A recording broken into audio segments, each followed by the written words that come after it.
Olá, muito bom dia. Quinta-feira, dia 14 de maio, vamos continuar com o capítulo novo e a história do homem cego. Ontem nós olhamos para os discípulos desligados, os vizinhos céticas, os fariseus zangadas e os pais cobardes. Interessante. Vamos olhar para o homem cego. O homem cego foi um homem transformado, fisicamente e espiritualmente. E no processo ele mostrou grande coragem e convicção e defendeu Jesus até o fim e por isso foi excomungado. Claro que ele sabia o que aconteceu quando ele recebeu visão, mas no início ele só conhecia Jesus pelo nome e mais ninguém, mais nada sobre Jesus. Mas no fim acabou por conhecer Jesus pessoalmente e intimamente. Ele não precisava a sinagoga nem a religião, porque tornou um discípulo adorador verdadeiro de Jesus em espírito e verdade. Importante para cada um de nós.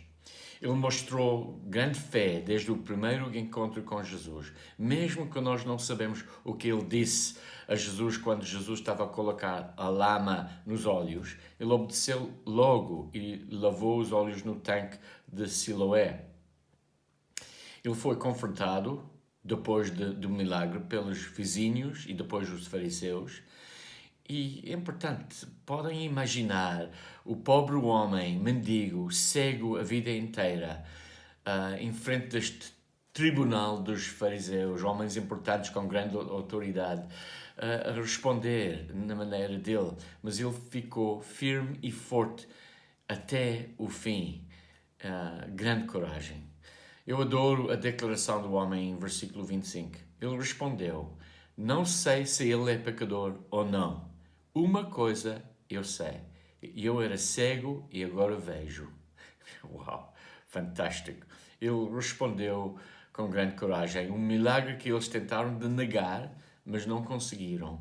Ele estava a tirar-lhes a cara o facto que Jesus abriu os olhos de um homem cego a vida inteira. Incrível, não é? Como aconteceu com a mulher samaritana em capítulo 4, nós vimos no homem cego uma revelação progressiva também de quem Jesus é. Em versículo 11, um homem, o homem chamado Jesus, ele disse. Versículo 17, uma profeta. Que diz você a respeito dele? Foram os seus olhos que ele abriu. O homem respondeu, ele é um profeta. Versículo 27, um mestre. Acaso vocês também querem ser discípulos dele? Ele obviamente tomou uma decisão, antes de conhecer Jesus, tomou uma decisão de seguir Jesus, por causa do que aconteceu com ele. Versículo 33. Alguém mandado pelo Deus. Se esse homem não fosse Deus, não poderia fazer coisa alguma. Ele reconheceu a autoridade divina de Jesus e estava, numa certa maneira, a ensinar os fariseus para relembrar um facto inegável. É fantástico. Versículo 35 a 38. O Filho do Homem. Um título usado muito pelo Jesus a significar Deus na forma humana. Jesus ouviu o que haviam expulsado e, ao encontrá-lo, disse: Você crê no Filho do Homem? Perguntou o homem: Quem é ele, Senhor, para que eu nele creia? Incrível. Em versículo 38, Deus. Ele acreditava no final em Jesus, reconheceu Jesus como Deus. Deus em que ele confiou, acreditou e adorou. Então o homem disse: Senhor, eu creio, e o adorou. Que homem! Que situação incrível. Mas vamos terminar a olhar para Jesus. Jesus curou o homem em versículos 6 e 7 e está fora de drama depois até versículo 35. Mas no intervalo ouvimos muito sobre Jesus e tudo na forma de um ataque na parte dos fariseus. Eles começaram com alguma divisão entre eles, alguns a dizer que ele era um pecador, mas outros que um pecador não pode fazer milagres como esse. Mas este segundo grupo ficou em silêncio depois, talvez porque eram poucos. Depois eles tentaram negar o facto que ele era o homem cego, basicamente a dizer que foi tudo falso e Jesus era um mentiroso. Depois, porque foi impossível negar o milagre, eles mandaram um homem para dar glória a Deus e não a Jesus, porque ele é apenas um pecador, porque ele trabalhou no sábado. Vamos entender isto um bocadinho mais. Em termos de um dos leis suplementares dos fariseus, o acto de amassar, por exemplo, com massa, era proibido no sábado e considerado trabalho. Por isso é possível que Jesus usou terra e saliva para formar lama e curar o homem assim, em vez de simplesmente dizer uma palavra só que Jesus era capaz de fazer, para talvez provocar os fariseus. Ele detestava a máscara religiosa da santidade. E este milagre removeu a máscara e os expôs, os fariseus. Finalmente, eles ficaram sem outra opção.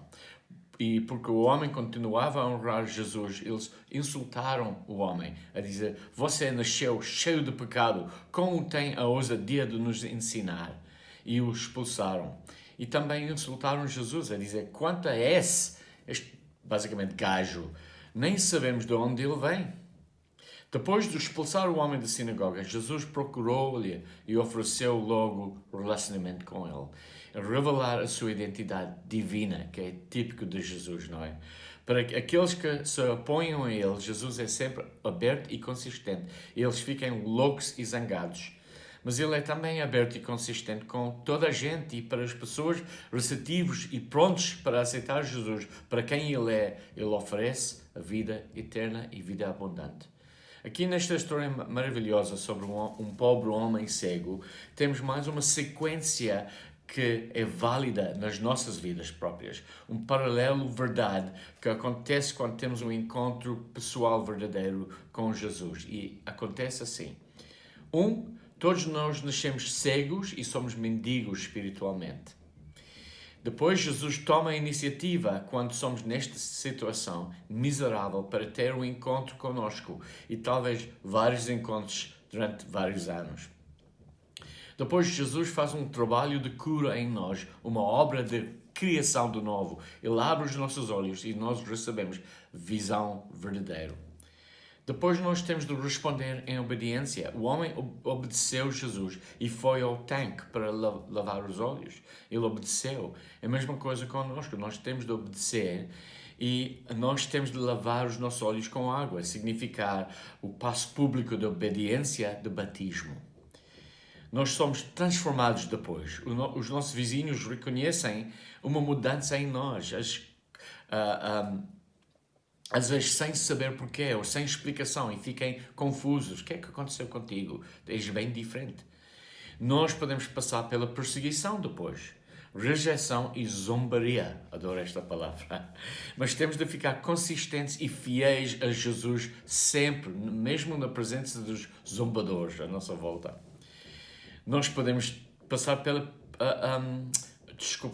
No processo, Jesus se revela para nós num relacionamento pessoal e nós crescemos no conhecimento dele. Ok? Recebemos revelação de quem Jesus é e entramos em relacionamento pessoal, relacionamento de intimidade com Jesus e com o resultado final que nós adoramos e glorificamos Deus em espírito e verdade. Mesma coisa, mesmo formato, o processo que aconteceu com o homem cego acontece conosco. Em versículo 39, Jesus disse: eu vim a este mundo para julgamento, a fim de que os cegos vejam e os que veem se tornem cegos. Ele está a falar sobre o facto que nós não conhecemos Jesus, mas somos abertos para recebemos visão. Mas os que dizem que têm conhecimento grande de Deus, mas realmente não têm Jesus no coração, vão tornar cada vez mais cegos. Muito, muito interessante. Adoro esta história do homem cego. Há muito mais material aqui, mas vamos avançar amanhã para capítulo 3, 1 a 21, que se vocês podem ler. Um outro encontro entre Jesus e o homem fariseu chamado Nicodemos. Até amanhã.